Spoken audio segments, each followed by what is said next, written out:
Du rhum artisanal lors de cette session parlementaire. Selon lui, cette initiative vise à permettre aux agriculteurs de tirer profit de la vente du rhum artisanal afin de générer des revenus. Le président russe Vladimir Poutine a proposé dimanche 11 mai de reprendre des négociations de paix directe avec l'Ukraine le 15 mai à Istanbul en Turquie et le président ukrainien Volodymyr Zelensky s'est dit prêt à le rencontrer comme le lui a demandé Donald Trump. Comme je vous ai annoncé dans les titres à la une ce soir, c'est de manière particulière cruelle qu'a été assassinée la petite fille de 8 ans nommée Raïssa aux 67 hectares. Selon le témoignage de ses parents, elle a été vue pour la dernière fois en train de jouer dans la cour samedi vers 17h. Le fait d'avoir retrouvé à 2 endroits différents les sandales de la fillette a éveillé les soupçons de ses parents. Les recherches ont continué toute la nuit. Dimanche, ils ont reçu une lettre indiquant l'endroit où se trouvait le corps de l'enfant, non loin dans la fosse septique de sa grand-mère. Dans cette lettre laissée par le meurtrier, il était écrit que le meurtre avait été commis par vengeance et qu'il prévoyait encore de tuer 2 autres personnes. Les détails avec Gracia Ndjatitwijna et Omega Ranebzon. Le choc est immense aux 67 hectares. Raïssa, une fillette de 8 ans, a été retrouvée morte, enfermée dans un sac, le corps couvert d'échymoses, souillé, le nez et la bouche déformés, les dents brisées et la partie inférieure du corps dénudée. Un spectacle insoutenable pour ses parents, effondrés. Le drame s'est noué samedi. Ce jour-là, la mère de Raïssa s'était rendue à une cérémonie à Ptetafk, tandis que le père était sorti chercher de l'argent. Raïssa était restée à la maison avec son grand frère.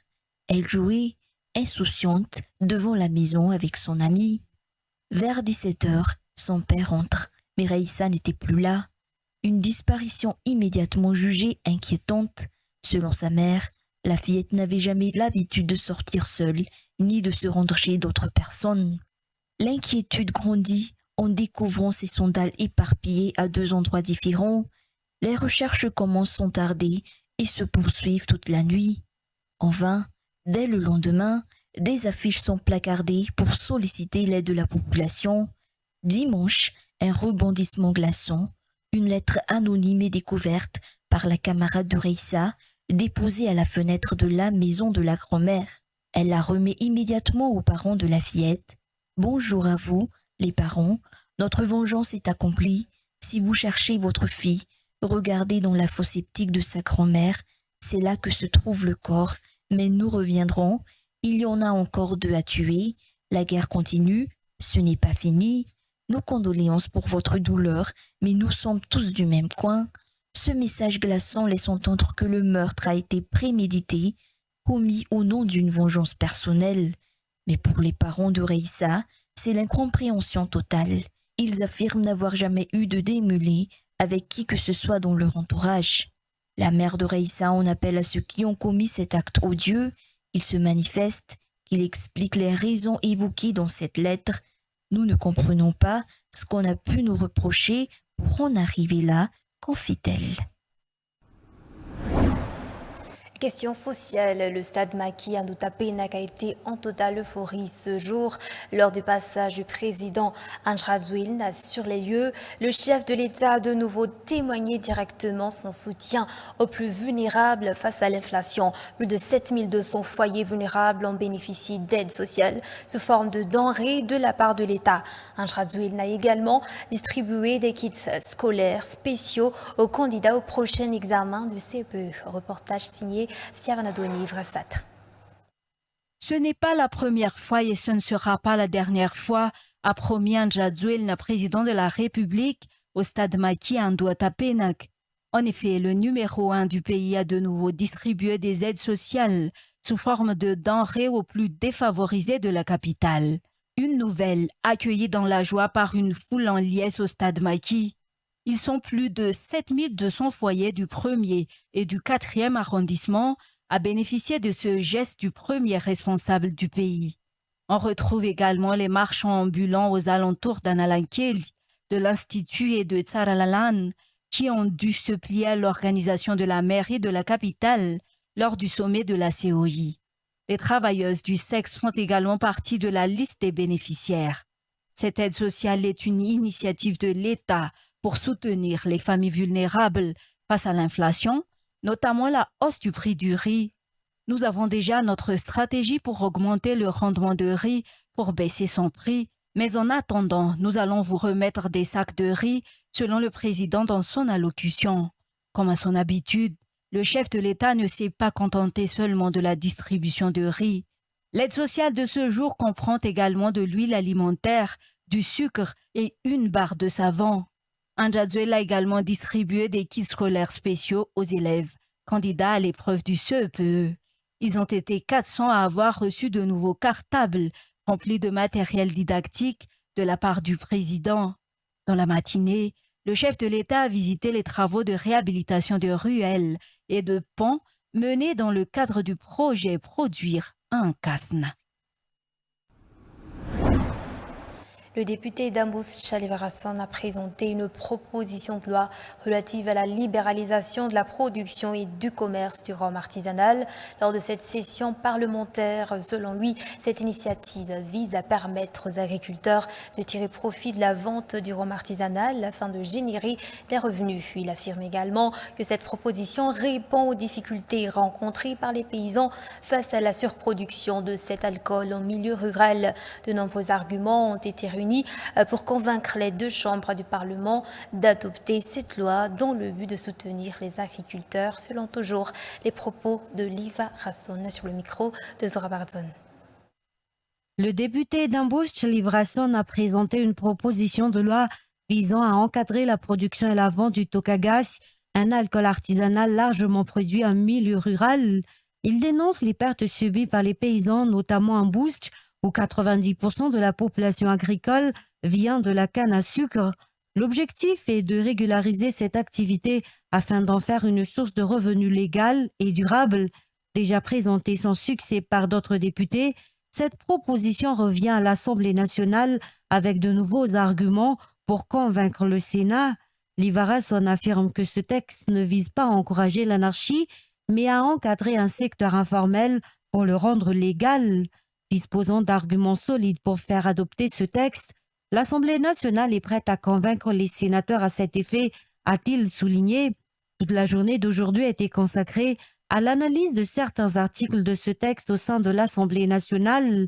Le projet comprend 50 articles, selon le président de la Commission sur la liberté de production et de vente du rhum artisanal. Il précise que cette loi vise donc à intégrer un secteur actuellement illégal dans un cadre réglementé.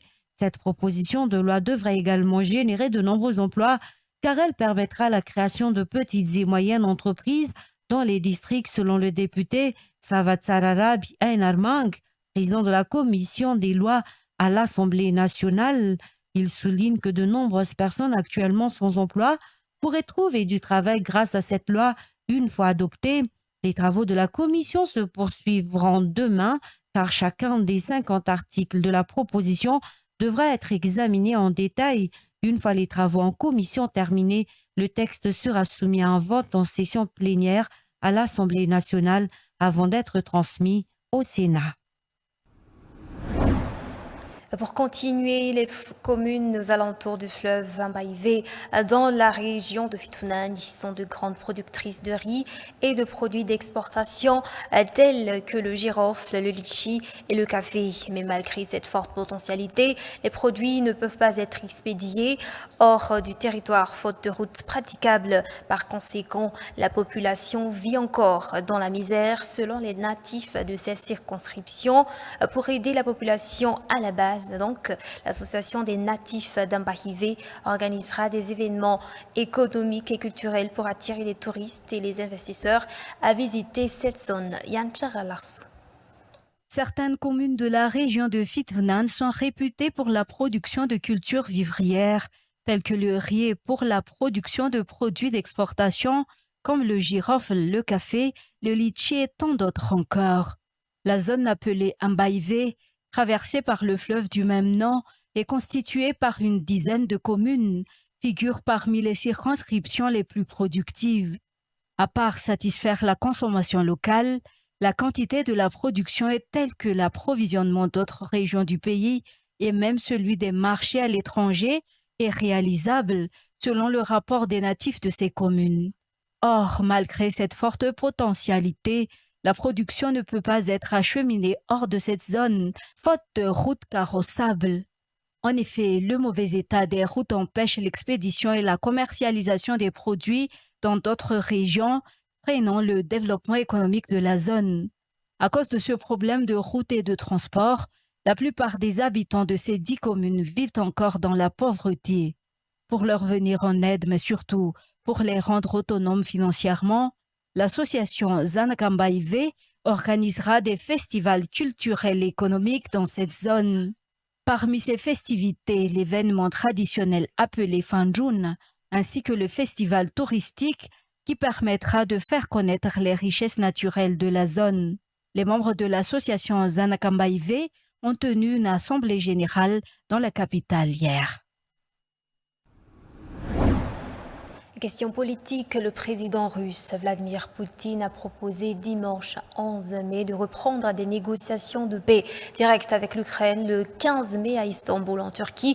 Le président ukrainien Volodymyr Zelensky s'est dit prêt à le rencontrer comme le lui a demandé Donald Trump. Reportage de France 24. À Kharkiv, les transports publics sont gratuits. Maigre consolation dans cette ville meurtrie située à 18 km du front. Les négociations directes proposées par Vladimir Poutine laissent perplexes ces civils épuisés par 3 ans de guerre.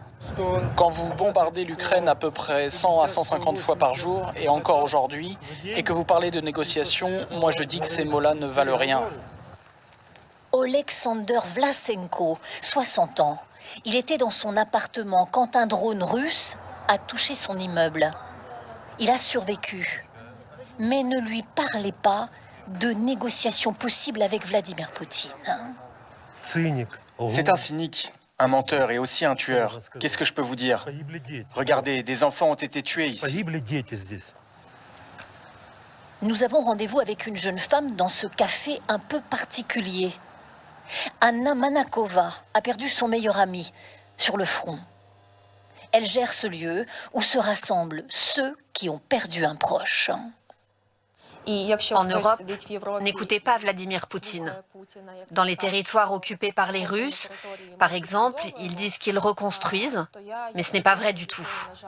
À l'extérieur de Kharkiv, quelques soldats positionnés. Leur mission, abattre les drones russes qui menacent en permanence la ville. Honnêtement, je sais bien qu'un jour ou l'autre, ça va se terminer par des négociations. Mais quand je vois combien les Russes sont en bonne position aujourd'hui, je crois qu'ils ne vont pas négocier avant 2026. Après 3 ans de guerre, l'espoir ne gagne pas encore les esprits. Et voilà, c'est la fin de cette édition. Je vous remercie de l'avoir suivi jusqu'à son terme. On se revoit tout de suite dans le journal en version malagasy. Au revoir.